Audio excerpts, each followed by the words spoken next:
Katora's homeschooling our kids. I think that's a good start. The more people that are homeschooling that generation, will have a different way of thinking, which I think is great. But for those of us, who can't homeschool, or is there anything outside of that we can do, to change the way that society is going?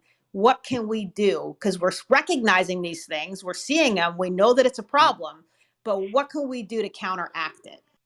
I think we need to put pressure on our politicians and be more involved in Parents Teachers Association meetings to see who's in charge of the curriculum, what they're pushing, and if there's any politically charged dribble that they're ramming down the throats of our kids, nip it in the bud. Vote these people out. Put pressure on them. Let them know that we are on top of this, and we will not stand for any of this nonsense. They're being taught to teach children math, science, language, history, arts, not their own political agendas. Politics should be left at home, not in schools. Okay. Roger, I completely agree with you. We had if you guys saw, there's a video trending online right now of a student that had like a cell phone or some type of recording device and was recording his teacher, and just I saw that. the epic rant that this woman went on. She was just bashing Trump and saying, if your parents voted for Trump, they're idiots. If you don't believe in climate change, you need to get that out of my class. It was insane. Like, your job, lady, is to teach math. Your job is not to indoctrinate my children with whatever your beliefs are. Just like it is not okay for me to show up to your kid's school and tell them that guns are good. Okay? It's not my job. I've done classes on gun safety in schools, but I tell the teachers, I will never come in here and tell you that and tell the kids that guns are good. That's the parents' decision to talk to their children about that. I'm not going to ram that down your kid's throat. Just like you shouldn't be ramming women get paid less than men down my daughter's throat. But this conversation is getting very political. So we're going to change it real quick. And we're going to get to more politics now that you guys can actually hear me. Dianne Feinstein, better known in politics as Skeletor, has recently come out with a new bill. Every year, she comes out with multiple gun control bills. And here's the newest one. This new bill is going to outlaw the sale of firearms and accessories on the internet. This bill is called, the Marketplace Accountability Act.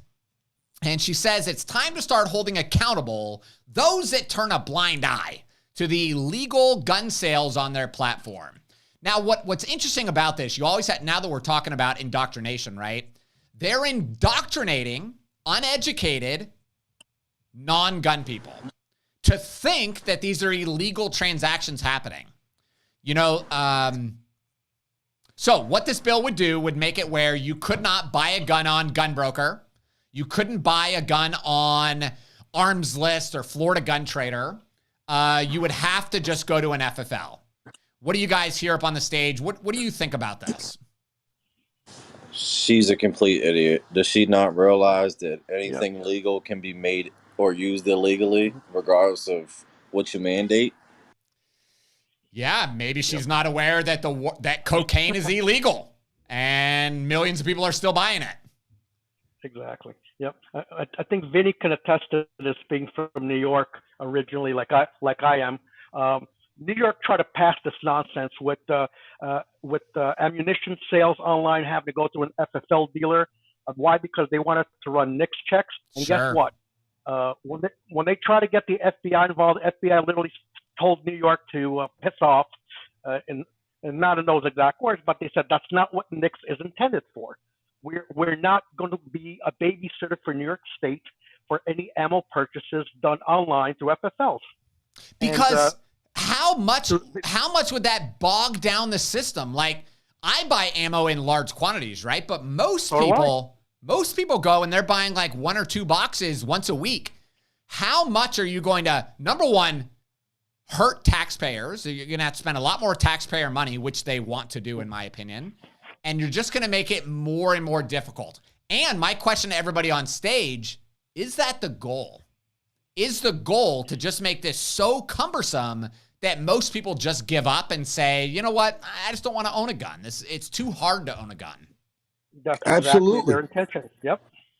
Absolutely, that's their intention. They figured since they can't confiscate your guns, they're going to make it impossible for you to arm yourself by not being able to buy ammunition. Well, it's kind of like the new thing that's trying, I forget who is kind of jumping back on the bandwagon with the no-fly list. But they're trying to reintroduce it. We just watched a video last night where if you don't get the vaccine, I'm not trying to get political here, but you don't get to fly. If you're on the no-fly list, you don't get to own a gun. You don't get to buy a gun. And I do think, just to come back to the point, like, yes, it is to make it extremely difficult so that you feel like frustrated, helpless, whatever, and you just give up. Well, what's that, Katora? I have not heard that. If that is true, it's brilliant. It is a brilliant strategy by these gun control people, which ultimately, I think, let's clarify this for everybody that's watching. The only purpose of gun control is not about, damn it, my internet's going to kick off again.